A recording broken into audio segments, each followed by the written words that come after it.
Imagine waking up in the middle of the night, feeling like someone is watching you. Your room is dark, silent, but the feeling won't go away. You turn over, expecting to find nothing but empty space, but then you see it, a shadow standing in the corner, watching, waiting.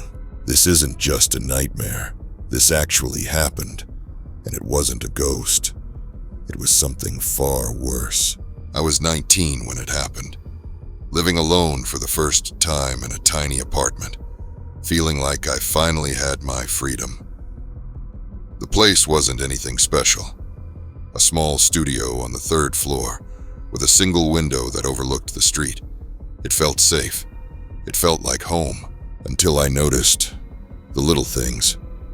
At first, I thought I was just being paranoid. I'd come home from work and find my kitchen cabinets slightly open when I was sure I had closed them. Sometimes, my belongings felt moved. My phone charger wasn't where I left it. My toothbrush was on the wrong side of the sink. Small things, easy to explain away. Then, there were the noises.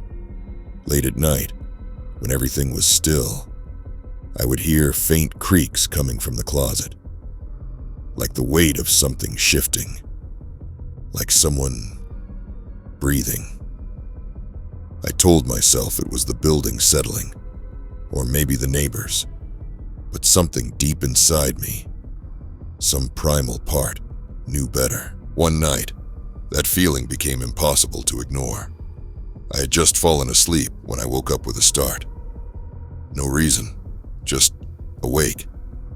The room was quiet, but something felt off. My body refused to move. My breath caught in my throat. Then, I saw him. A man. Standing in the dark corner of my room. He wasn't a shadow. Wasn't a trick of the light. He was real. I could see the outline of his body. The way his shoulders rose and fell with slow, steady breaths. He was watching me, just standing there, staring. For a moment, I thought I was still dreaming, that this was sleep paralysis, but then he moved.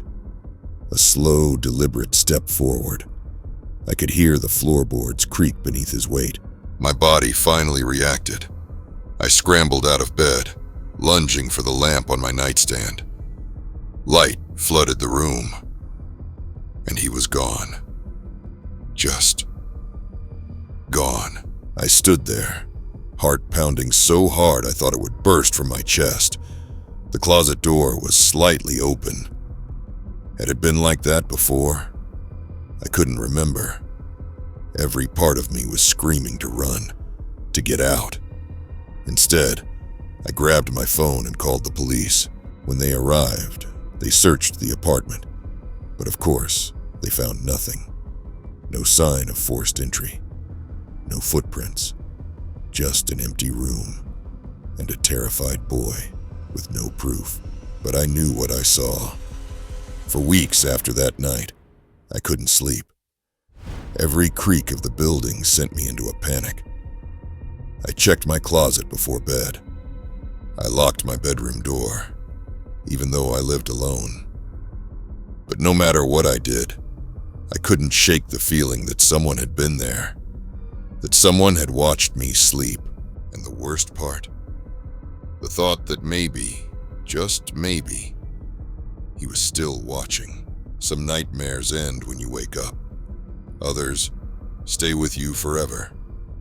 So tonight, when you go to bed, make sure to check your closet. Lock your doors. Because sometimes, the scariest monsters aren't the ones in our dreams. They're the ones standing right there, in the dark.